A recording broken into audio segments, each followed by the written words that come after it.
High above the misty Willamette River, the Pittock Mansion stands as a sandstone fortress born from the boundless ambition of the Gilded Age. It was built to be a monument of eternal power, where legacy was etched in stone. Yet beneath the glittering chandeliers, the walls absorbed a darker truth. This is the story of a house that trapped the fears of its creators within its cold embrace. Discover how a legacy of wealth became a haunting of loneliness, and how one woman's empathy finally unlocked the secrets of the past. Elena stood in the grand hall, her chest heaving, staring into the darkened mouth of the East Wing corridor. The phantom sigh she had heard, that wet, weary exhalation, still seemed to linger in the fine hairs on the back of her neck. But the hallway remained empty. No specter charged at her. No icy wind followed her into the light. The house had simply spoken, and now it was waiting. She needed a distraction. She needed work. Forcing her breathing to steady, Elena turned her back on the East Wing and marched toward the library. This was her designated safe zone, the heart of her restoration project. She pushed open the heavy oak doors and flipped the switch. The electric chandeliers flickered to life, casting a warm, golden glow over the floor-to-ceiling bookshelves and the massive sandstone fireplace. Here the air smelled different. It lacked the metallic, ozone taint of the East Wing. It smelled of cured leather, binding glue, and the sweet, dusty decay of old paper. It was a smell Elena loved. It was the smell of history waiting to be read. She set her equipment case down on a large mahogany reading table in the center of the room. Her hands were still trembling slightly, a physiological reaction to the adrenaline dump. To calm herself, she focused on the task at hand. Her first job was to assess a collection of original architectural documents found in a locked drawer of the desk, documents that the museum curators wanted to include in the exhibit. Elena pulled on a fresh pair of white cotton gloves. She picked up the first scroll, a brittle roll of vellum that felt like dried skin. She unrolled it carefully, weighing down the corners with brass pucks. It was a blueprint of the mansion's foundation. The lines were drawn with exacting precision, the ink black and uncompromising. Most people would look at this and see measurements, load-bearing calculations, and drainage schematics. Elena looked at it and saw a desperate will to survive. She hesitated. The memory of the burning heat on the staircase banister was still fresh, but she needed to understand the man who built this place. If she was going to survive nights in this house, she needed to know the mind of its creator. Slowly, deliberately, Elena peeled the glove off her right hand. She placed her fingertips lightly on the edge of the vellum, where the ink of the architect's signature was darkest. The connection was instantaneous. This time, it wasn't the frantic, pounding heart of a runner. It was a crushing, static weight. Elena's vision blurred. The library dissolved. In her mind's eye, she didn't see a ghost. She didn't see Henry Pittock standing in the room. Instead, she became him. Or rather, she became the vessel for his obsession. She felt a deep, grinding tension in her jaw. Bruxism, the result of teeth clenched together for years. She felt the scratch of a fountain pen nib against paper, pressing down so hard it threatened to tear the fiber. It must hold, it must not yield. The thought was a monolith in her mind. Henry Pittock wasn't just building a summer home. He was building a fortress. He had come to Oregon as a penniless boy, barefoot and hungry. He had clawed his way up from nothing, fighting the mud, the rain, and the ruthless competition of the frontier. Now he was a titan of industry, but the fear of the mud never left him. Elena felt his anxiety, a cold, hard knot in the stomach. He looked at the blueprints and saw potential failure everywhere. A retaining wall that might slip an inch in 50 years? Unacceptable. A roof tile that might let in a drop of water in a century storm? Tear it down. Start over. She sensed his gaze on the construction site. He wasn't marveling at the beauty. He was hunting for flaws. He demanded the sandstone be quarried from a specific vein. He demanded the marble be flawless. He was building a monument to permanence because he was terrified of his own mortality. He wanted to carve his name into the earth so deep that time could never wash it away. The pressure was suffocating. It was the weight of a man who believed that if he relaxed for even 1 second, his entire empire would crumble back into the dirt. Elena pulled her hand away, gasping. She rubbed her temples, trying to push the phantom headache, Henry's headache, out of her skull. "Control freak," she whispered, her voice raspy. "You were a terrified control freak, Henry." She looked back at the desk. Underneath the blueprints lay a smaller, leather-bound ledger. It wasn't part of the official architectural stack. It looked like a personal notebook, the leather stained with grease and what looked like coffee rings. Curiosity piqued, Elena opened it. She didn't need to take her glove off to feel the heavy, sorrowful energy radiating from this book. It was a site foreman's log. She flipped through the pages. The handwriting was rougher here, hasty and utilitarian. It listed materials received: 10 tons of sandstone, 4 crates of Italian marble, but as she turned the pages, she found the notes in the margins. September 14, 1912. Masonry accident. Elias fell from the west scaffolding, broken leg, sent home, $2 compensation. October 3rd, heavy rain, mudslide on the service road, mule lost, driver injured. November 21st, crushing injury, stone block slipped. Thomas's hand is gone, paid for silence. We are behind schedule. Mr. Pittock is furious. Work through the night. Elena felt a chill that had nothing to do with ghosts. The glamour of the mansion, the gold leaf ceilings, and the imported woods, it was all a veneer. Underneath the elegance lay a foundation of sweat, pain, and silenced suffering. Henry Pittock's drive for perfection didn't just weigh on him. It crushed the men who built his dream. He treated the workers like the stone, raw materials to be shaped or discarded if they cracked. "The pharaoh building his pyramid," Elena murmured, tracing the name Tomas in the ledger, "and the bodies buried in the walls." She closed the ledger, feeling a wave of nausea. The house felt heavier now. The opulence of the library felt oppressive. She needed to move. She needed to focus on the structure, on something cold and unfeeling. She grabbed her sonic testing kit and walked out of the library, heading back toward the grand hall. Her task list included checking the integrity of the marble cladding near the entrance. It was a simple, mechanical task. The grand hall was shadowy, the only light coming from the sconces and the spillover from the library. Elena approached the massive expanse of marble that lined the lower walls.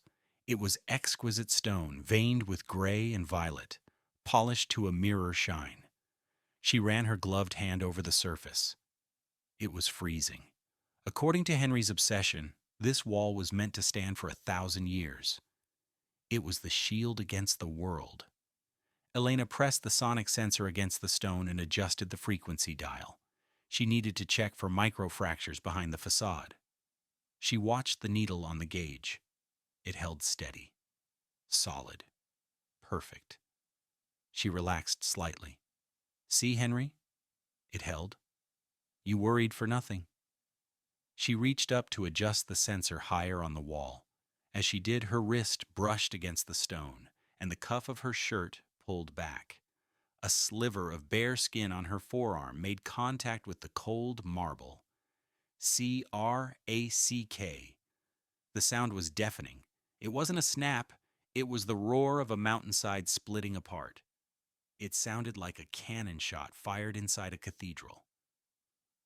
The noise vibrated through Elena's teeth, a violent, tearing screech of stone giving way under impossible pressure. "No!" Elena screamed, dropping the sensor. She threw her hands over her head and dove to the floor, curling into a ball, waiting for the ceiling to come down. She waited for the crushing weight of the upper floors, for the timber and sandstone to bury her alive. She squeezed her eyes shut, her heart stopping in her chest. 1 second passed, 2 seconds, 3, silence. There was no rumble of falling debris, no cloud of choking dust, no crash of timber. The grand hall was perfectly, impossibly silent. Slowly, trembling uncontrollably, Elena lowered her arms. She opened her eyes. She looked up. The ceiling was intact. The chandeliers hadn't moved. She scrambled to her knees and looked at the marble wall she had just touched. It was flawless. Not a hairline fracture, not a scratch.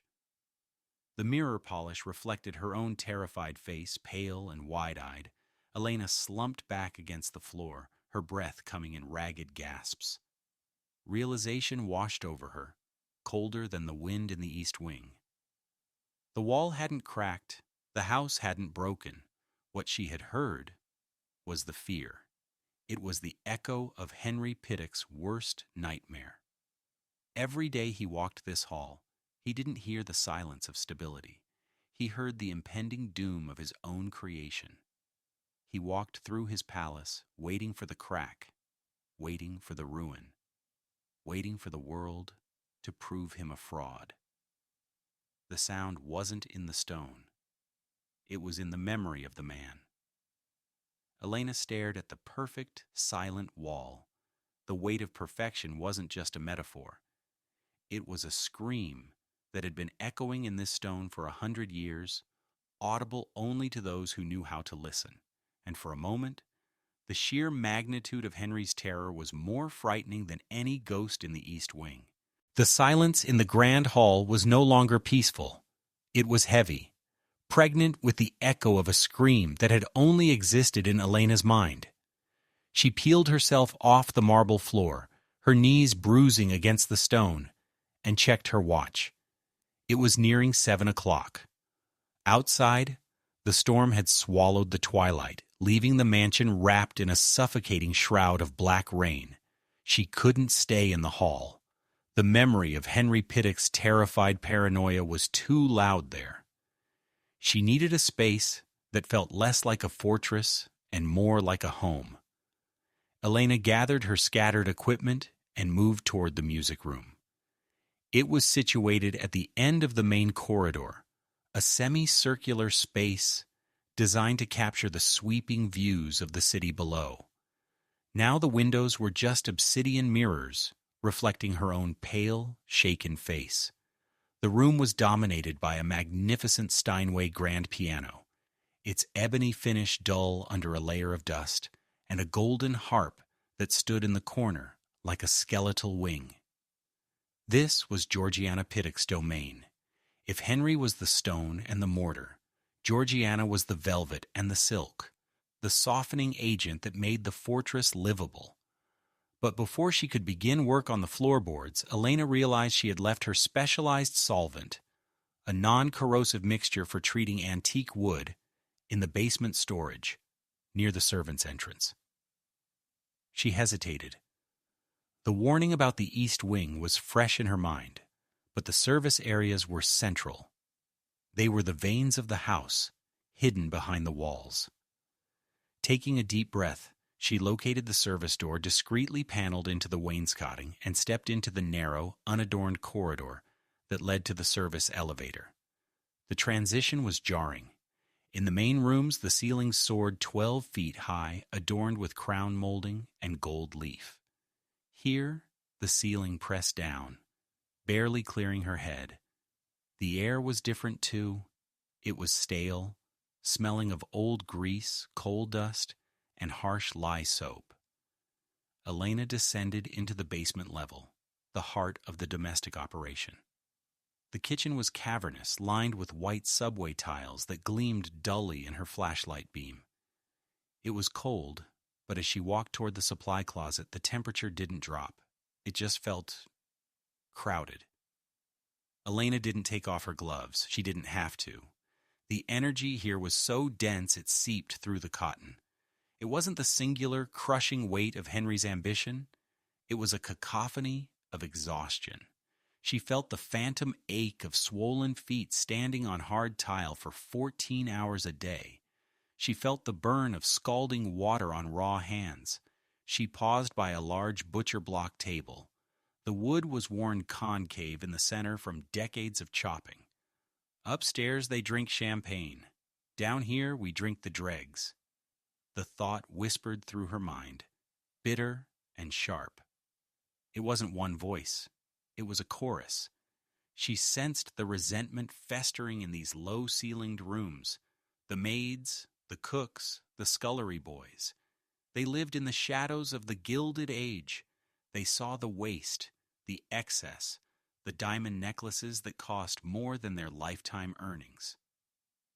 They looked up at the ceiling, imagining the waltz steps vibrating the floorboards, their eyes filled not with admiration, but with a dark, simmering envy. Elena grabbed her solvent bottle quickly. The air down here felt thick, sticky with the sweat of 100 invisible laborers. It made her skin crawl. A different kind of horror than the East Wing. This was the horror of being trapped in a life of servitude with no escape. "I hear you," she whispered to the empty kitchen. "I know you were the ones who really kept this place standing."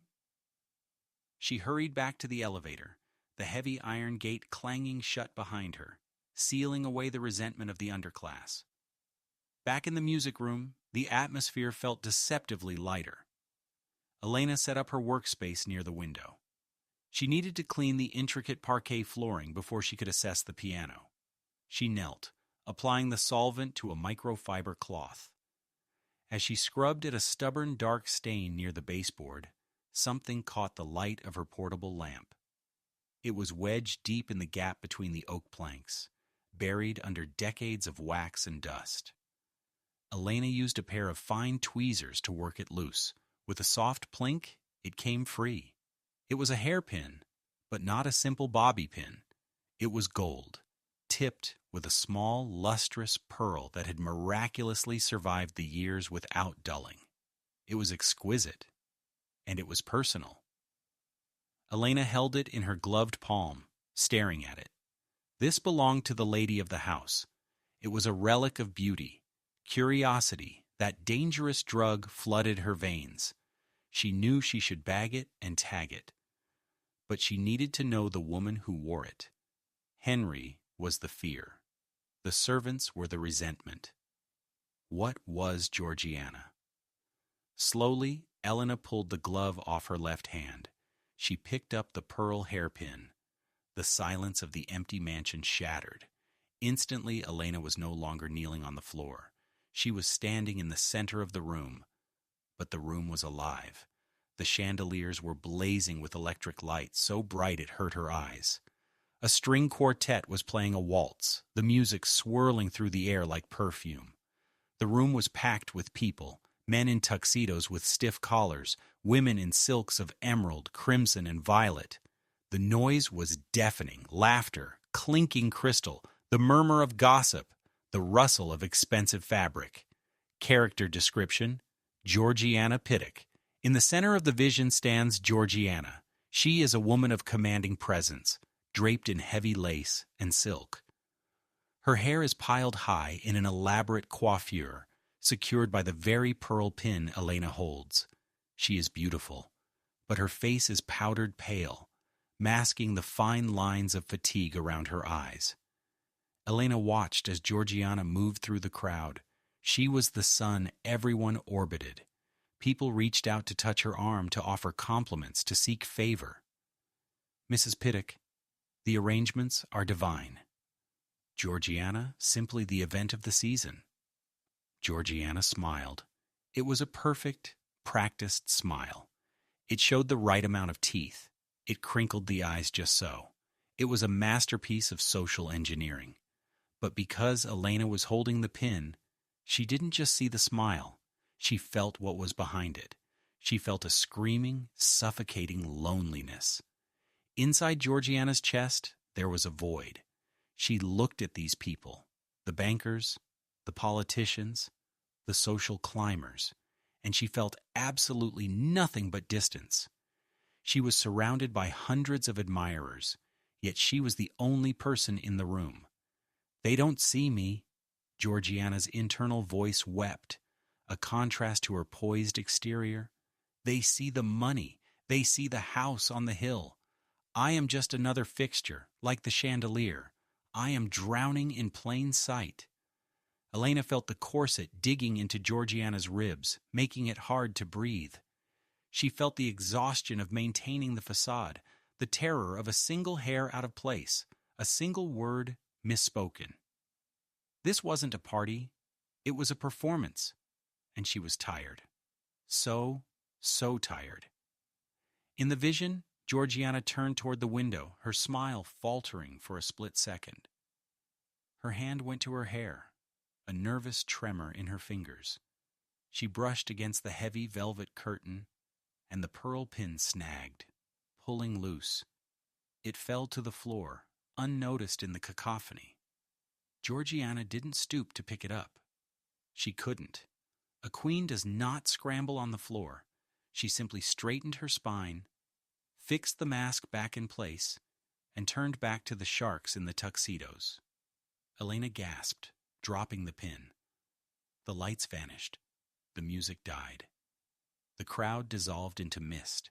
Elena was back on her knees in the dark, silent music room. She was panting, tears streaming down her face, tears that weren't hers. "God," she whispered, wiping her cheeks. "You were more trapped than the servants." She reached for the sample bag to secure the pin. She felt a profound sadness for the woman who had built this palace only to become its prisoner. She stood up, needing to ground herself. She turned toward the Steinway piano. It sat in the center of the room, a black leviathan. It was a beautiful instrument, a Model D concert grand. The lid over the keys was closed and locked, the brass mechanism secured to protect the ivory keys from humidity and dust. Elena approached it reverently. She ran her gloved hand along the curve of the lid. "At least you had your music," she murmured. "Did you play when they were all gone, Georgiana? Did you play for yourself?" She began to polish the wood of the lid, the rhythmic motion soothing her frayed nerves. The room was dead silent, the kind of heavy silence that presses against the eardrums. Dome. The sound was explosive. It wasn't a melody. It was a single bass note, low A, struck with the force of a hammer. Elena jumped back, dropping her cloth. Her heart hammered against her throat. She stared at the keyboard cover. It was still closed. It was still locked. Physics dictated that a key could not be struck with the cover down. It was impossible. "Hello?" she stammered, her voice cracking. Then the smell hit her. It wasn't the stale dust of the library or the grease of the kitchen. It was roses. But this wasn't the sweet, delicate scent of a garden. It was concentrated, cloying, and chemical. It smelled like a bottle of perfume smashed on the floor. It was thick enough to taste, bitter and floral. The scent swirled around her, aggressive and suffocating. It felt like someone was standing inches from her face, invading her personal space, radiating a heat that was furious and intense. The sadness Elena had felt in the vision was gone. This wasn't the lonely woman at the party. This was the mistress of the house, and she was enraged. The presence felt possessive. My house, my pain, my secrets. "I didn't mean to pry," Elena whispered, backing away toward the door, her hands raised in surrender. "I just found the pin. I was just cleaning." The rose scent intensified, burning her nostrils, making her eyes water. The air around the piano seemed to shimmer, vibrating with the resonance of that single, impossible note that was still humming in the air, fading into a low, threatening growl. Elena didn't wait for a second note. She turned and hurried out of the music room, the scent of angry roses chasing her all the way to the main corridor. Elena leaned against the wall in the main corridor, clutching her chest, waiting for the scent of angry roses to dissipate from her senses. The music room door was shut tight, but the vibration of that impossible bass note still rattled in her teeth. She felt like an intruder who had stumbled upon a private argument, except the participants had been dead for decades. She needed to leave. Every instinct in her body screamed for her to pack her gear, drive down the hill, and email Mr. Thorne her resignation in the morning. But she couldn't. Elena Vance wasn't a quitter. More importantly, she was a professional with a contract, and the opening gala was only days away. If she walked away now, she wouldn't just lose the job. She would lose the trust of the museum board. And beneath the fear, there was that persistent nagging pull of her gift. The house was trying to tell her something. The anger in the music room, the panic on the stairs. It wasn't just haunting, it was communication. "Pull it together, Vance," she hissed to herself.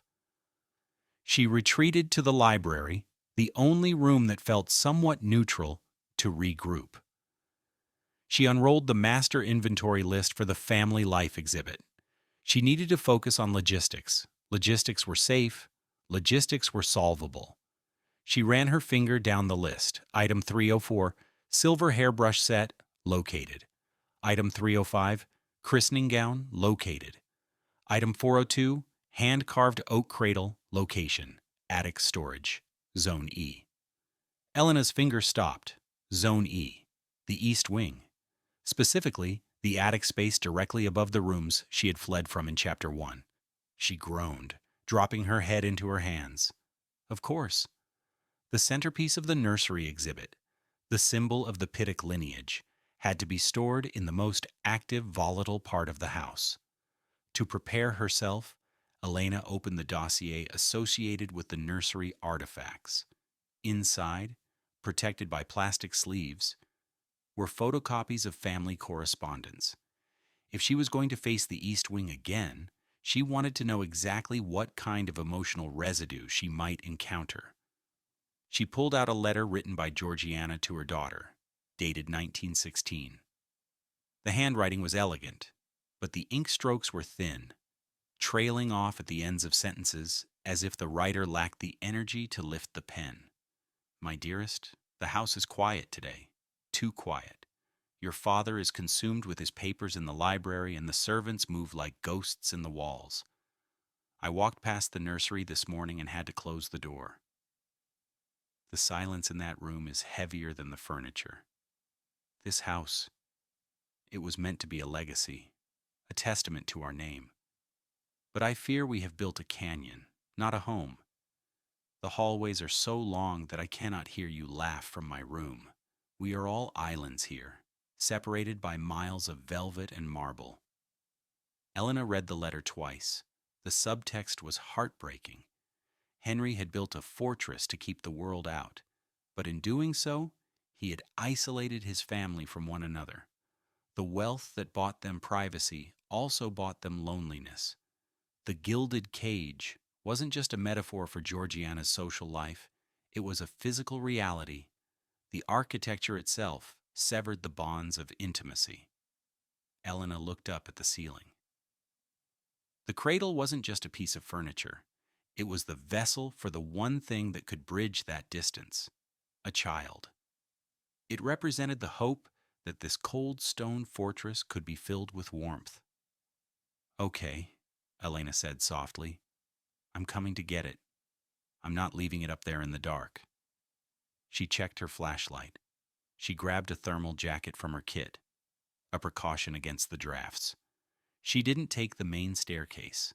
Instead, she located the narrow servants' stairwell hidden behind a panel near the kitchen. This was how the staff would have moved unseen, carrying linens and trunks to the storage eaves. The stairs were steep and narrow, smelling of cedar and dry rot. Elena climbed, her boots thudding softly on the unfinished wood. With every step upward, the air grew thinner, sharper. She reached the top landing and pushed open the heavy wooden door. The attic was a vast skeletal cathedral of rafters and beams. Unlike the finished rooms below, this was raw anatomy. The roof sloped sharply, creating deep wedges of shadow where the light of her flashlight couldn't reach. Dust motes danced in the beam, swirling in patterns that seemed almost deliberate. She was above the east wing now. She could feel it. The floorboards here didn't hum with electricity. They radiated a profound stillness. It was the silence of a held breath. Elena navigated through the maze of stored items. Old steamer trunks with peeling labels from Paris and London, broken chairs stacked like kindling, a dress form that looked startlingly like a headless woman in the periphery of her vision. She kept her eyes focused on the inventory tags. Zone A, Zone B. She moved deeper into the east section. The acoustic quality of the space changed. The insulation here was thin, and she could hear the wind buffeting the roof tiles outside, a low, mournful moaning. Then she saw it. Tucked into a gable alcove, beneath a small, grime-encrusted window, sat the cradle. It was beautiful. Even under layers of gray dust, the craftsmanship was evident. Hand-carved oak, decorated with reliefs of sleeping cherubs and vines. It was sturdy, built to last generations, built to hold the weight of the Pittock future. Elena approached it slowly. She didn't sense anger here. She didn't smell the cloying roses or feel the frantic heat of anxiety. She felt cold. It wasn't a draft. It was a plunge. In the span of 3 seconds, the temperature in the alcove plummeted. Elena gasped, and a cloud of white vapor exploded from her lips. The cold bit through her thermal jacket, sinking into her marrow. It was the kind of cold that exists at the bottom of a deep lake, still crushing and absolute. The flashlight beam wavered in her shaking hand. "I'm just here for the cradle," Elena said, her voice trembling. "I want to put it back where it belongs." In the light. Creak. Elena froze. The cradle, which had been sitting stationary for decades, rocked. It wasn't the wind. The motion was rhythmic, deliberate. Creak. Creak.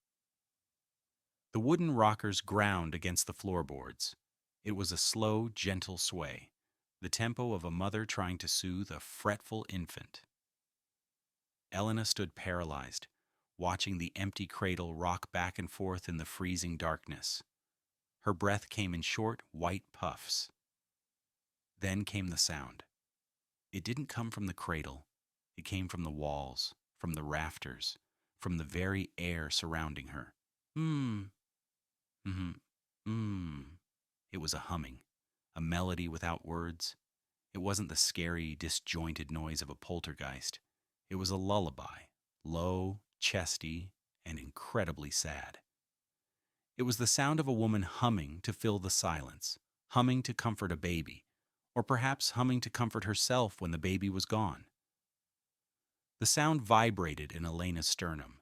It was heavy with a grief so pure it felt like physical pain. It was the grief of the letter she had read downstairs, the mother separated from her children by walls of stone, the mother who felt her family drifting away into the vastness of the mansion. The cradle rocked harder now, the creak tempo increasing slightly, as if the invisible hand rocking it was growing desperate. The humming swelled, layering over itself until it sounded like a choir of one woman singing in a round. Elena felt tears prick her eyes. The cold was painful, freezing the tears on her lashes. She wasn't afraid for her life, but she was overwhelmed by the sheer magnitude of the sorrow. This attic wasn't haunted by a monster, it was haunted by a void. It was the memory of an empty nest echoing forever in the dark.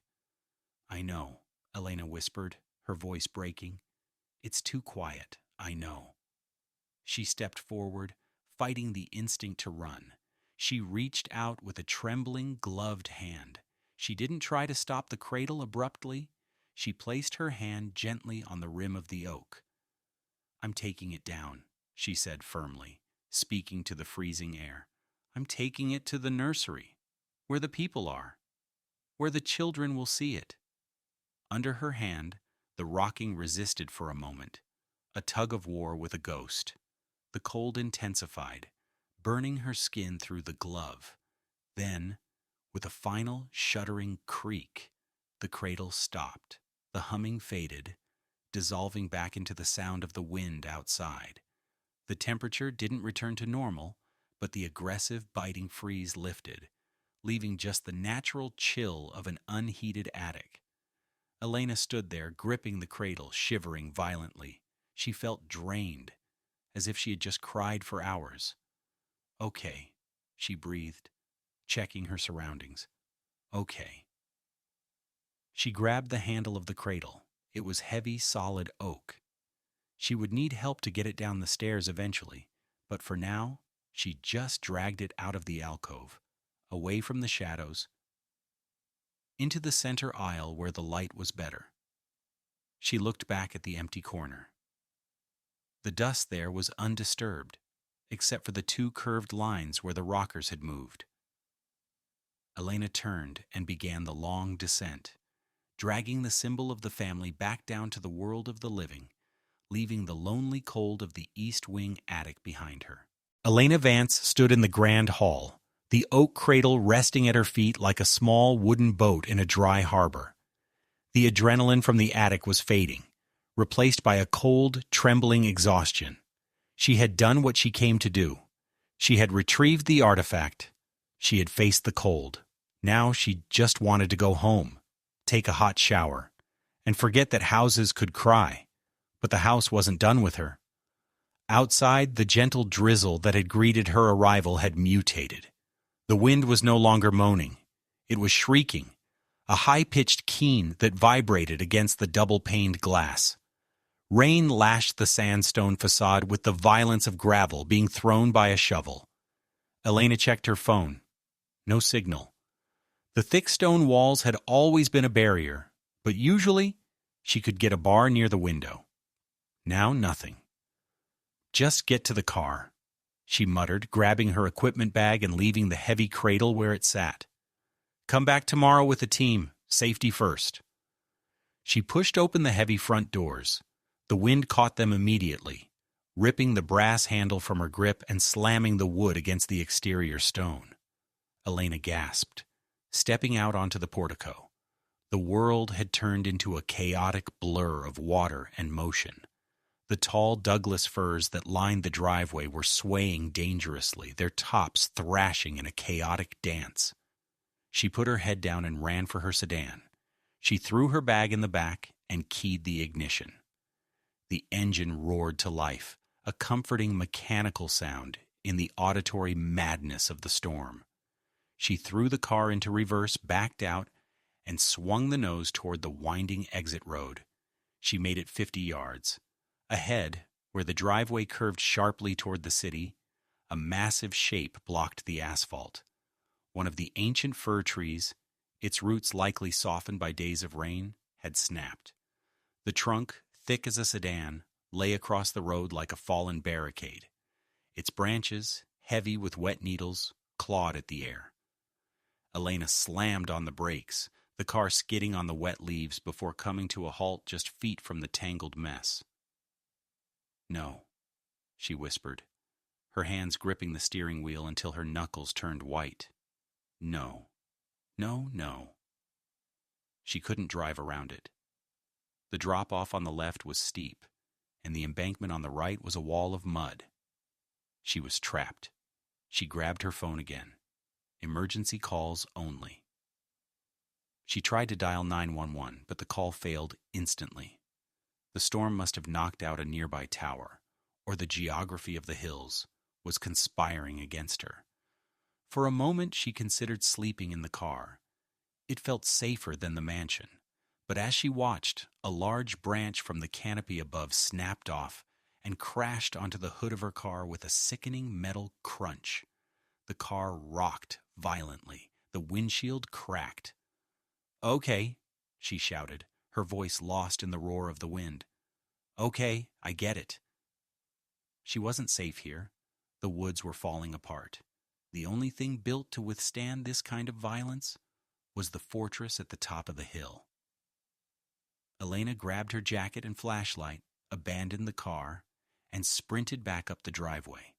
The rain soaked her to the bone in seconds, freezing the sweat on her back. She reached the portico, heaved the heavy doors open, and stumbled back into the grand hall. She slammed the doors shut and threw the deadbolt. The roar of the wind muffled slightly, becoming a dull, rhythmic thrumming that shook the floorboards beneath her feet. She was alone, locked in with the memories. Elena shivered, stripping off her soaked coat. She needed heat. She moved toward the administrative office where Thorne kept a space heater, but as she passed the junction between the main hall and the corridor leading to the library, something stopped her. It was a section of the wall where the restoration work hadn't started yet. The wallpaper here was old, a peeling floral damask that curled away from the plaster like dead skin. Beneath it, the plaster was stained with dark, jagged watermarks. This damage wasn't recent. It was historic scars that had never quite healed. Elena knew she shouldn't touch it. She was raw, her defenses stripped away by the attic and the panic. But the house felt different now. It wasn't looming over her. It was cowering with her. The storm outside was attacking it too. Slowly, drawn by an instinct she couldn't suppress, Elena reached out. She bypassed the peeling paper and pressed her palm flat against the cold, water-stained plaster. The year 2024 vanished. Whoosh! The sound was deafening. It sounded like a freight train was driving through the hallway. Elena wasn't standing in the warm, lit hallway anymore. She was everywhere at once. She was the roof tiles. She was the glass. She was the foundation. It was October 12th, 1962, Columbus Day. The worst storm in Oregon's history was tearing the state apart. Typhoon Frida. Elena felt the pain as a physical assault. She felt 1,000 terracotta tiles being ripped from her scalp. The roof, exposing the tender wood beneath to the lashing rain. She felt the windows in the solarium explode inward, the pressure differential shattering the glass like shrapnel. But the physical pain wasn't the worst part. It was the loneliness. In 1962, the Pittock family was gone. The house was empty. There was no fire in the grate, no servants to run with buckets to catch the leaks, no Henry to curse the architects, no Georgiana to command the shutters be closed. The house was abandoned. Elena felt the water seeping into the grand staircase, warping the wood that had been chosen with such care. She felt the dampness eating into the velvet wallpapers. She felt the wind screaming through the broken windows, violating the sanctuary. I am forgotten. The thought rose up from the foundation, a deep, resonant sob. I was a palace. Now I am a ruin. They have left me to die in the dark. The sensation of abandonment was crushing. It was the feeling of an old person in a hospital bed who knows no visitors are coming. The house wasn't angry that it was hurting. It was terrified because it was hurting alone. It believed this was the end. It believed it would rot here on the hill, swallowed by the moss and the fir trees, its legacy erased by the wind. Elena gasped, tears mixing with the rainwater on her face. You weren't forgotten? She whispered into the vision. We came back. We saved you. Crack boom. A massive clap of thunder in the present day shattered the connection. Elena was thrown back into her body, stumbling away from the wall. At the same instant, the lights died. The chandeliers flickered once and went black. The emergency exit signs buzzed and failed. The mansion was plunged into absolute suffocating darkness. No, Elena breathed. Not now. She fumbled for her flashlight, clicking it on. The beam cut a narrow swathe through the gloom, but the shadows seemed to press in closer, energized by the storm. Lightning flashed outside, a brilliant strobe light burst of blue-white illumination that lit up the grand hall through the high windows. In that split second of light, Elena screamed. The walls were alive. The shadows cast by the furniture, the high-backed chairs, the statues, the grandfather clock weren't staying on the floor. In the strobe effect of the lightning, the shadows stretched and warped. They elongated, twisting up the walls, transforming into human shapes. They looked like figures, with their arms stretched high, fingers clawing at the ceiling. Elena spun around, her flashlight darting wildly. Another flash of lightning. The shadows were everywhere. Distorted, chaotic silhouettes dancing on the plaster. They looked like souls in torment, mouths open in silent screams, bodies contorted in agony. Elena backed up against the heavy front door, her heart hammering against her ribs like a trapped bird. "Stay back," she yelled, her voice cracking. "Leave me alone." The wind howled outside, shaking the doors against her back. "Hold on. Hold on." The whisper wasn't in her ear this time. It was in the air, carried by the draft. Elena froze. She watched the next flash of lightning. She looked at the shadows again. They weren't clawing at her. They weren't trying to pull the ceiling down. They were trying to hold it up. The distorted figures. The arms reaching for the crown molding. They were bracing the house. They were the psychic imprints of everyone who had ever loved this place. Everyone who had built it. Everyone who had lived here, manifesting in the moment of the storm to protect the structure. They were screaming, yes, but they weren't screaming in rage. They were screaming with the effort of holding back the wind. They were desperate to keep the roof from flying off, desperate to keep the windows from shattering like they did in 1962. The haunting wasn't an attack. It was a defense mechanism. The realization hit Elena harder than the cold. "You're afraid?" she said aloud, her voice trembling but gaining strength. "You remember the storm? You remember being broken?" She lowered her flashlight beam, the terror draining out of her, replaced by a profound, aching pity. The house was traumatized. It was reliving its worst memory, the moment of its abandonment and near destruction. The poltergeist activity, the shaking walls, the shadows, it was a panic attack. A structural, architectural panic attack triggered by the storm outside. Elena stepped away from the door. She walked into the center of the grand hall, surrounded by the terrifying, frantic shadows. "It's okay," she shouted over the roar of the wind. "It's not 1962. The roof is reinforced. We fixed the windows. You are strong." Thunder rattled the floorboards, but Elena didn't flinch. She spread her arms, making herself a part of the house, a part of the defense. "I am here," she yelled to the dark, wet walls.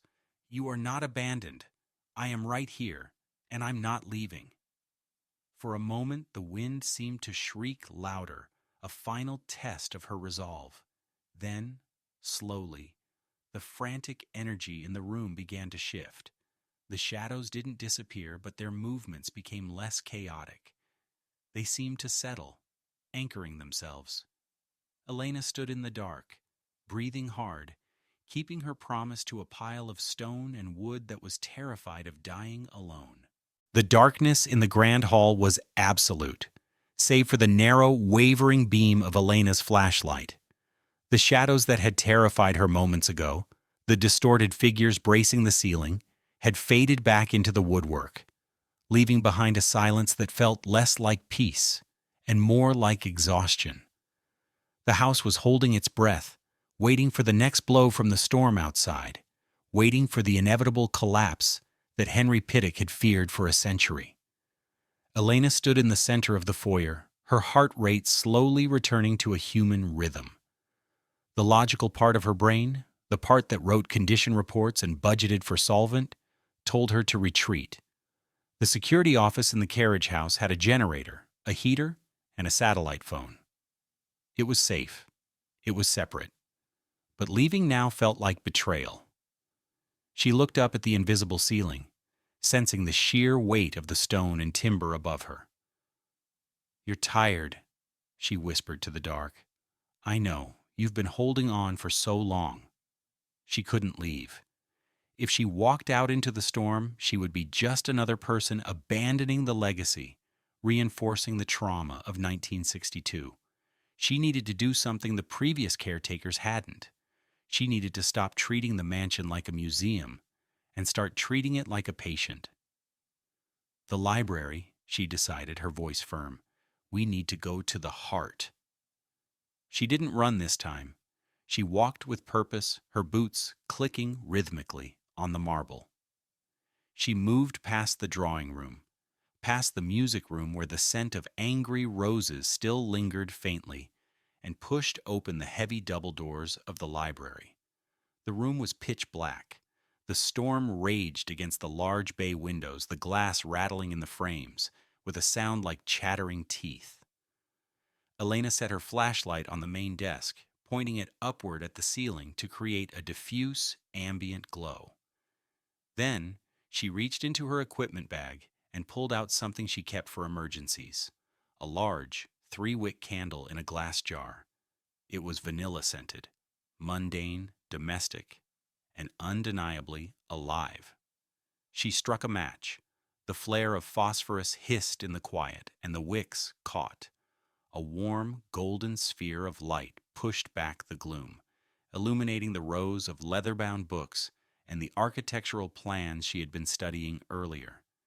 Elena took off her wet jacket. She took off her gloves. She placed her bare hands flat on the mahogany desk, grounding herself, opening the channel. She didn't flinch at the cold wood. Henry, she called out. Her voice shook slightly, then strengthened. Georgiana, can you hear me? The wind howled outside, a mournful counterpoint to her question.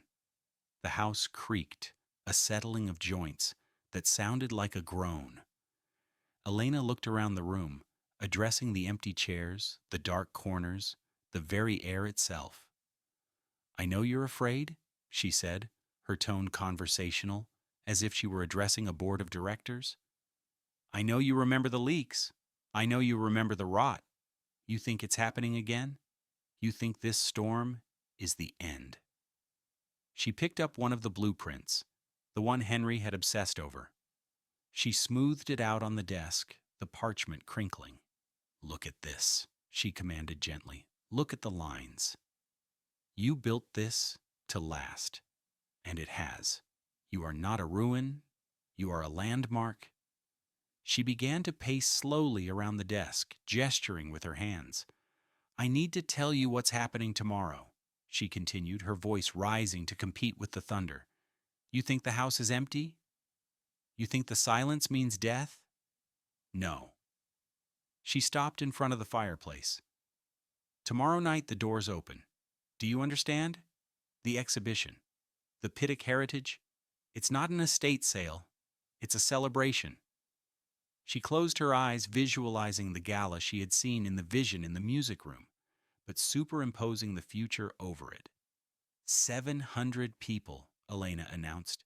700 people are driving up that hill tomorrow. They aren't coming to buy the furniture. They aren't coming to judge the cracks in the plaster. They are coming to hear your story. She walked back to the desk and picked up the pearl hairpin she had bagged earlier, holding it up to the candlelight. Georgiana, she said softly, they are coming to see your style. They are coming to marvel at the society you built. You won't be the lonely woman in the corner anymore. You will be the star. Every person who walks through those doors will know your name. They will look at this hairpin and they will see you. She turned to the door, thinking of the basement kitchen. And the rest of you, she added. Thomas, Elias, the staff. We found the ledgers. We know what you gave. We're putting the names on the wall. You aren't the invisible machinery anymore. You are the history. The wind outside shrieked, a sudden violent gust that shook the window frames. The candle flame danced wildly, threatening to snuff out. The shadows in the corners, seemed to surge forward, agitated. The house was listening, but it was still terrified. It didn't believe her. The trauma of the past was too deep. Lies. The word wasn't spoken. It was a vibration in the floorboards. They leave. They always leave. No, Elena argued, slamming her hand on the desk. I am not leaving. I am standing right here. Crash. The latch on the central bay window gave way. It wasn't a structural failure. It was a burst of force, as if the house had screamed in panic. The heavy window swung inward, banging against the wall. The storm invaded the library instantly. A torrent of freezing wind and rain swept across the room. The candle flickered violently, almost dying. But the worst part was the desk. The wind caught the stack of architectural blueprints, Henry's obsession, the physical proof of the house's strength. They lifted into the air like white birds. No, Elena yelled. The papers swirled in a chaotic vortex, spiraling toward the open window, threatening to be sucked out into the wet, muddy night. If those plans were lost, the primary link to Henry's mind would be gone. It felt like the house was trying to throw away its own memories in a fit of self-destruction. Elena didn't retreat. She didn't cover her head. She threw herself across the desk, her body acting as a paperweight. She snatched at the flying vellum, grabbing the rolls out of the air. The rain lashed her face, freezing and sharp. The wind tried to push her back, tried to knock her down. The roar was deafening, the sound of a century of fear reaching a crescendo. Elena grabbed the last blueprint just as it teetered on the edge of the sill. She clutched the bundle of papers to her chest, shielding them with her own body, turning her back to the storm. She looked into the center of the dark, chaotic room, and she screamed, "I am here to remember you." Her voice cracked, raw and desperate, cutting through the thunder. "I am the witness. I am the curator. We are not letting you fade. This legacy lives forever. Do you hear me, Henry? It lives forever." She stood there, soaked, shivering, clutching the wet paper, defying the storm, defying the gravity of the past. "I promise," she shrieked, putting every ounce of her will, every volt of her psychometric energy into the words. "I promise you will not be forgotten." For a heartbeat, the wind roared louder, a final, defiant scream. And then, silence. The heavy window, fighting the gale outside, slammed shut. The latch clicked into place with a definitive metallic snap. The wind inside the room died instantly. The papers settled in Elena's arms.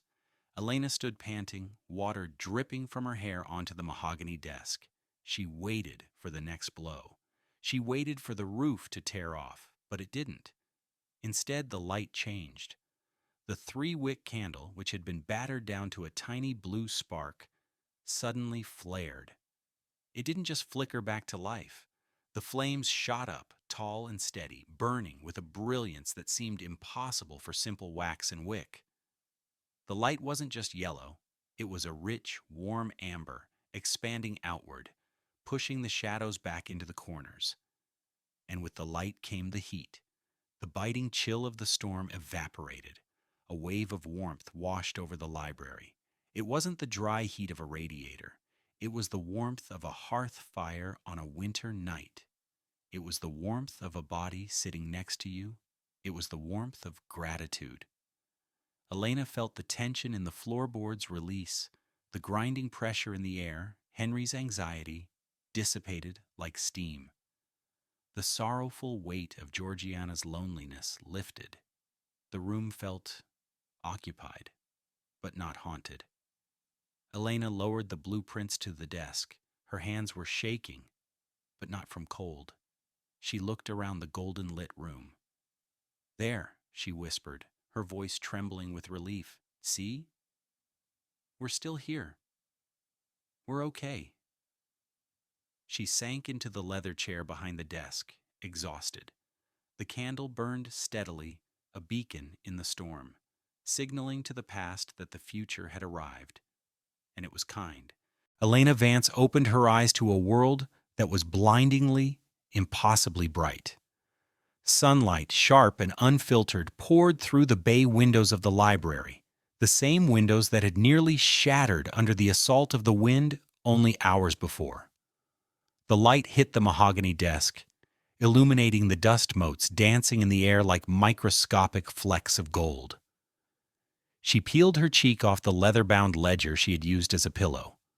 Her neck was stiff, her back ached from sleeping in an office chair, and her clothes were stiff with dried rain.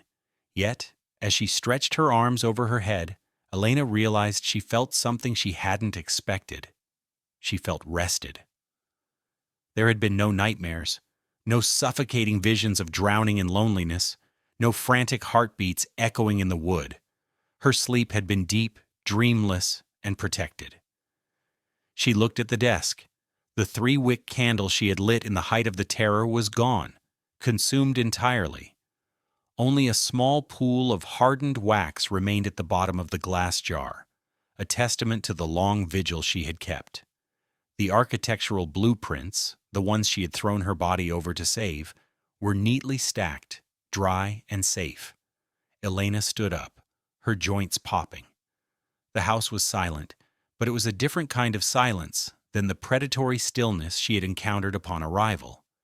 This silence felt light. It was the comfortable quiet of a library on a Sunday morning, a silence that invited reading rather than fear. She walked to the window. Down the hill, she could hear the faint, buzzing whine of chainsaws. The road crew. They were clearing the fallen fir tree. The siege was over. Elena turned back to the room to gather her equipment. Her eyes landed on the 2 large easel stands near the fireplace.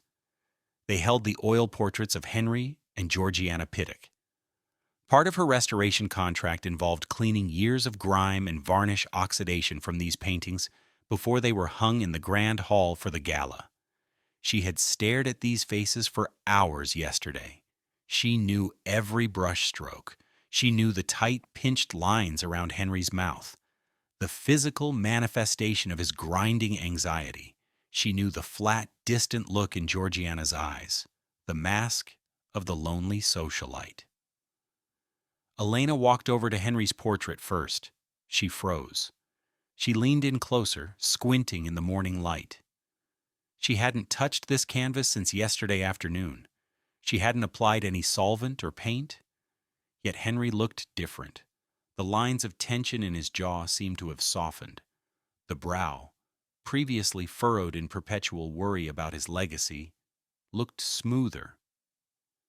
It wasn't a drastic change. He was still a serious, imposing man. But the panic was gone. He looked like a man who had finally exhaled. He looked like a man who knew his walls had held. Elena moved to Georgiana's portrait. The change here was even more subtle, yet profoundly moving. The darkness behind the eyes, that drowning in plain sight quality Elena had felt in the music room, had lifted. There was a faint warmth in the cheeks, a suggestion of peace. It was as if the subject of the painting had heard Elena's promise the night before. "You will be the star." "You believe me now, don't you?" Elena whispered to the painted figures. "We're going to tell the truth. No more hiding." "Ms. Vance!" The shout came from the hallway, frantic and loud. Elena turned just as the library doors burst open. Mr. Thorne rushed in looking disheveled. His usually immaculate tweed jacket was buttoned wrong, and his face was pale gray. "Miss Vance, thank God." He stopped, bracing his hand against the door frame, breathing hard. "The crews just cleared the road. I saw your car. The tree on the hood. I thought—" He looked around the room, scanning the corners as if expecting to see blood or debris. His eyes landed on Elena, standing calmly in the sunlight, holding a cup of cold coffee she had poured from her thermos. "I'm fine, Arthur," Elena said, using his first name for the first time. It felt appropriate. They had survived the night, in a way. The car is a write-off, but the house is safe. Thorne walked into the room, his eyes wide. He looked at the empty candle jar, then at the makeshift bed on the desk. You slept here? I didn't have much choice, Elena shrugged. The storm was brutal. You slept in the library, Thorne repeated, his voice dropping to a whisper. He looked genuinely disturbed. Ms. Vance, in the 20 years I have managed this estate, no one sleeps in the library. The night security guards refuse to even enter this room after midnight. They talk about the night hag. They talk about waking up unable to move, with a weight pressing on their chests. Elena looked back at the portraits. Sleep paralysis, she said softly. The weight of perfection. Henry's anxiety pressing down on them. Thorne blinked. I beg your pardon? It's gone, Arthur, Elena said, pulling on her gloves. Not for protection this time, but for work. They aren't angry. They were just afraid of being forgotten. We cleared the air. Thorne looked at her like she was speaking a foreign language, but he couldn't deny the evidence. The room felt warm. The oppressive heaviness that usually sat on the shoulders of anyone entering the library was absent. The sunbeams seemed to reach deeper into the corners than they ever had before. Well, Thorne stammered, straightening his jacket. The catering trucks are lined up behind the plow. The florists are 5 minutes out. We have a gala to prepare for. Let's get to work, Elena smiled. The rest of the morning was a blur of controlled chaos. The silence of the mansion was replaced by the shouts of workers, the clatter of silverware crates, and the scent of fresh lilies and roasted coffee. Elena moved through it all with a serene efficiency, directing the placement of artifacts, correcting the lighting angles, and ensuring the narrative cards were placed correctly. By early afternoon, only one task remained. She needed to do a final sweep of the East Wing to ensure the family life exhibit was ready. Thorne hesitated when she grabbed the keys. Do you want me to send a security detail with you, Ms. Vance? No, Elena said. I'll be fine. She walked down the long corridor toward the East Wing. Yesterday, this hallway had been a tunnel of dread. Today, it was just a hallway. The floral smell was gone, replaced by the crisp scent of the polished floor. She entered the morning room, passing the spot where the angry wind had attacked her. Nothing. Just dust motes. She climbed the stairs to the upper landing of the East Wing, checking the display cases. The silver hairbrush was there. The christening gown was there. And in the center of the nursery room, the oak cradle she had dragged down from the attic sat proudly under a spotlight, finally returned to its rightful place. Elena rested her hand on the rim of the cradle. No cold, no humming, just wood. Rest now, she whispered. She turned to leave, but something in the corner of the hallway caught her eye. It was a grandfather clock. It was a massive piece, carved from dark walnut, standing nearly 7 feet tall. Elena had noted it in her initial inventory, but marked it as non-functional decorative. The notes said the mechanism had seized up sometime in the 1960s, likely around the time of the Columbus Day storm, and no clockmaker had been able to get the pendulum swinging again. The gears were rusted solid, frozen in a deadlock of neglect. Elena walked over to it. The clock face was yellowed parchment behind glass. The hands were frozen at 5:12. She admired the carving on the case. It depicted the passage of seasons, spring buds at the bottom, summer leaves in the middle, autumn harvest at the top. It was a symbol of time flowing, of life moving forward. It's a shame you're stuck, Elena murmured. Time stopped here for a long time, didn't it? She placed her hand on the glass door of the clock face. She wasn't trying to use her psychometry. She was just saying a silent goodbye to the house, acknowledging the journey they had taken. Tick. Elena froze. She looked at the pendulum visible through the lower glass pane. It was a heavy brass disc. tarnished with age. It moved. Just an inch. A hesitant, grinding swing to the left. Tock. Elena stepped back, her breath hitching. The pendulum swung back to the right. Smoothly. The grinding sound vanished, replaced by the rhythmic, resonant heartbeat of a precision machine. Tick, tock, tick, tock. The sound was loud in the quiet hallway. It wasn't the frantic heartbeat of the stairs. It wasn't the sorrowful humming of the attic. It was the steady, confident pulse of the present. Elena looked up at the clock face. The minute hand, frozen for 60 years, shuddered. Then, with a decisive click, it jumped forward. She checked her own wristwatch. It was 2:45 p.m. She looked back at the grandfather clock. The hands were no longer at 5:12. They had spun, impossibly fast, a blur of motion too quick for the eye to follow, and settled instantly. The hour hand sat on the 2. The minute hand sat on the 9. 2:45 p.m. The clock hadn't just started, it had caught up. Elena stared at the swinging pendulum, mesmerized. The mechanism shouldn't be working. The oil had turned to varnish decades ago. The springs were dead. But the house didn't care about mechanics anymore. The mansion had been holding its breath since 1962, waiting to die. Now, finally, it had decided to breathe again. "About time," Elena said, a smile breaking across her face. She turned and walked back down the hallway, her boots clicking in time with the steady, rhythmic heartbeat of the Pittock mansion. Tick-tock, tick-tock. The sound followed her, not hauntingly, but encouragingly, counting down the minutes until the doors would open and the world would come back inside. The transformation was absolute. 3 nights ago, the driveway leading up to Pittock Mansion had been a gauntlet of lashing rain and falling timber, a path into the heart of a storm. Tonight, it was a river of light. A steady stream of headlights wound its way up the West Hills, cutting through the twilight mist. Valets in crisp red jackets were running back and forth, opening car doors, welcoming the city's elite to the place that had once tried to scare them away. Elena Vance stood on the portico, watching the arrivals. She wore a simple black dress, swapping her work boots for heels, though her hands still felt the phantom sensation of the cotton gloves she had worn for days. The house behind her wasn't looming anymore. It was glowing.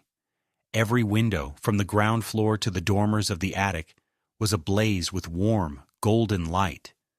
It looked like a lantern perched on the hillside, signaling safety rather than danger. Inside, the silence that had so terrified Henry Pittock, the silence he had tried to fill with stone and Georgiana had tried to fill with parties, was gone. In its place was a hum of life. It was the sound of 700 people talking, laughing, and clinking champagne flutes. It was the sound of arterial blood returning to a limb that had been numb for decades. "Miss Vance?" Elena turned to see a woman approaching her. Character description: Mrs. Evelyn Gable. Mrs. Gable is a prominent museum donor in her 60s, draped in an indigo silk shawl. She has piercing, intelligent eyes and carries herself with the confident air of someone who has seen many galas, though she looks genuinely enchanted by this one. "Mr. Thorne told me you were the miracle worker behind the restoration," Mrs. Gable said, extending a hand. "I've been coming to this estate since I was a girl. I've never seen it look like this." Elena shook her hand warmly. "It just needed a little attention, Mrs. Gable. And perhaps a little listening." "Well, whatever you did, the atmosphere is electric," Mrs. Gable noted, glancing through the open doors. "Usually this place feels so heavy. Tonight it feels like it's taking a deep breath." "That's exactly what it's doing," Elena smiled. "Would you like to join the tour? I'm about to take the first group through the East Wing." Mrs. Gable's eyes widened slightly. "The East Wing? I thought that section was usually closed off. Too drafty, they always said." "Not anymore," Elena said. The drafts have been patched. She led Mrs. Gable and a gathering crowd of 20 guests into the grand hall. The marble floor, which had once felt like a frozen lake, now reflected the warm glow of the chandeliers. The air smelled of beeswax polish and fresh lilies, banishing the memory of the ozone and stale dust. Elena walked them through the library first. She paused at the desk, the same desk where she had thrown her body over the blueprints to save them from the storm. Many people look at this room and see Henry Pittock's office, Elena told the group, her voice projecting clearly without a microphone. They see the place where business was done, but if you look closer, you see the anxiety of a man who built all of this from nothing. He didn't build this house to show off. He built it because he was terrified of the world washing him away. He wanted to be safe. The guests nodded, looking at the portrait of Henry on the easel. The painted eyes seemed to look back with a calm dignity. But he knows now, Elena added softly, almost to herself. He knows the walls held. She led them down the corridor to the music room. This was the test. Elena stepped across the threshold, her heart beating a little faster. The Steinway piano sat open now, its lid propped up, the black lacquer gleaming. A young pianist from the local symphony was seated at the bench, playing a Chopin nocturne. The notes floated through the room, liquid and sweet. There was no angry bass note, no smell of cloying chemical roses. The air was clear. Elena looked at the spot on the floor where she had found the pearl hairpin. This room was Georgiana's stage, she explained to the group, but it was also her cage. For years, she performed for the city, smiling while she felt invisible. Tonight, we aren't just guests at a party. We are her audience. We are the witnesses she always wanted. Mrs. Gable touched the velvet rope near the harp. It feels incredibly intimate. Usually, these historic houses feel like mausoleums. This feels inhabited. It is, Elena said, but not in the way ghost stories tell you. She gestured for them to follow her toward the corridor that led to the east wing. For decades, people have whispered about this house, Elena said, her voice dropping to a conspiratorial hush that drew the group in. They talked about cold spots, slamming doors, and the night hag. They called it a haunting. She stopped at the grandfather clock. It was ticking rhythmically, tick-tock, tick-tock, keeping perfect time with the watches of the guests. But I don't believe in hauntings, Elena lied, or perhaps told a new version of the truth. I believe in memory. This house is a recording device. It absorbed the anxiety of the builder, the loneliness of the mother, and the exhaustion of the staff. What people felt here wasn't malice. It was a plea to be remembered. She placed a hand on the frame of the ticking clock. We call them ghosts, she said. I call them silent guardians. They were holding on to this place, waiting for us to come back and appreciate it. And now that we have, they can finally rest. The group moved up the stairs to the nursery. The oak cradle sat in the center of the room. A little girl, the granddaughter of one of the donors, had slipped under the rope and was staring at the carvings of the cherubs. Her mother gasped, rushing forward. "Sophie, get away from there." "It's okay," Elena said gently, stopping the mother. The little girl reached out and touched the wood of the cradle. It didn't rock. The temperature didn't drop. No sad humming echoed from the walls. The little girl looked up at Elena. "It's sleepy," she whispered. Elena felt a lump form in her throat. "Yes," she agreed. "It's very sleepy. It's been awake for a long time." The tour concluded, and the guests dispersed, chattering excitedly about how alive the history felt. Elena slipped away from the crowd, needing a moment of air. She found Arthur Thorne on the side terrace, overlooking the city lights of Portland. He was holding a glass of sparkling cider, looking more relaxed than she had ever seen him. The deep lines of worry in his forehead had smoothed out, mirroring the portrait of Henry inside. "You pulled it off," Thorne said without turning, sensing her approach. "The board is ecstatic. They're already talking about extending your contract for the carriage house renovation." Elena leaned against the stone balustrade. The night air was cool, but it was a clean, crisp autumn cool, not the supernatural freeze of the attic. "I think I'm done with renovations for a while, Arthur. I need a vacation. Somewhere with no history, maybe a new hotel, plastic furniture." Thorne chuckled, a dry, rusty sound. "You earned it. I have to admit, Ms. Vance, tonight, for the first time in 20 years, I don't feel the need to look over my shoulder." "They're still here," Elena said, looking back at the glowing structure. "But they aren't trapped anymore. They're just home." The gala wound down as midnight approached. The last of the luxury cars wound their way down the hill. The staff began to clear the glasses, the clatter of cleanup sounding cheerful rather than desolate. Elena grabbed her bag. She didn't have her car, but Thorne had arranged a town car to take her to the airport hotel. She walked down the driveway, the gravel crunching under her heels. When she reached the main gate, she paused. The storm had cleared the air completely. The moon was full, bathing the west hills in silver light. Elena turned around for one last look. Pittock Mansion stood proud against the night sky. It looked indestructible not because of the stone, but because of the life inside it. Her eyes drifted up to the east wing, to the attic window where she had found the cradle, to the room where the wind had blown out her light. There was no darkness there. The setting moon caught the glass of the window at a perfect angle. For a moment, the pane didn't reflect the silver of the moon or the black of the night. It reflected a deep, warm gold. It looked like a candle was burning in the window, a beacon left for a traveler, or perhaps a signal that the vigil was over. Elena placed her hand over her heart. The heavy, anxious pounding she had felt on her first day was gone. In its place was a lightness, a sense of expansion. She took a breath, expecting the smell of damp pine. Instead, for just a fleeting second, she smelled roses, but it wasn't the chemical, cloying stench of the music room. It was the scent of fresh, sweet garden roses blooming in the sun. It was soft, grateful, and gentle. A breeze stirred the fir trees, rustling the branches.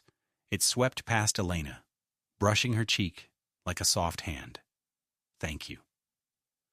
The words were barely there, woven into the sound of the wind, lighter than a falling leaf. It wasn't a sigh of despair. It was a sigh of relief. Elena smiled, tears prickling her eyes. "You're welcome," she whispered to the wind. She turned and stepped through the iron gates. The heavy metal swung shut behind her with a definitive clang, not sealing a tomb, but closing the cover of a book that had finally been read to the end. Elena Vance walked down the hill, leaving the Pittock Mansion to its silent guardians, knowing that history had been rewritten and the house on the hill was finally at peace. The haunting of Pittock Mansion teaches us a profound lesson about the true nature of legacy. Henry Pittock spent his life building a fortress of stone to prove his worth, yet he lived in constant fear of it crumbling. Georgiana was surrounded by crowds, yet she felt invisible. They teach us that true wealth is not found in the height of our walls or the gold in our vaults, but in the warmth of our connections. We often try to bury our past struggles or hide our vulnerabilities behind a mask of perfection, just as the mansion hid its secrets. But as Elena showed us, healing does not come from hiding the cracks. It comes from acknowledging them. When we stop running from our past and start listening to it with empathy, we transform our fears into peace. A house is made of beams and brick, but a home is built of being truly seen, heard, and remembered. May the Almighty bless your home with an unshakable foundation of love and light. May He protect you from the storms of life and ensure that your walls are never filled with the cold of loneliness, but always with the warmth of family and true friendship. May you be given the grace to cherish your loved ones while they are here, and may your own legacy be one of kindness that echoes through generations. If you receive this blessing of peace and protection for your home and family, type Amen in the comments below. If Elena's journey and the secrets of the Pittock family touched your heart, please press the like button and share this story with someone who believes that every old house has a voice. To uncover more forgotten histories and explore the mysteries of the past with me, please subscribe to the channel and ring the bell. Until next time, remember, history is never truly gone. It is just waiting for someone to listen.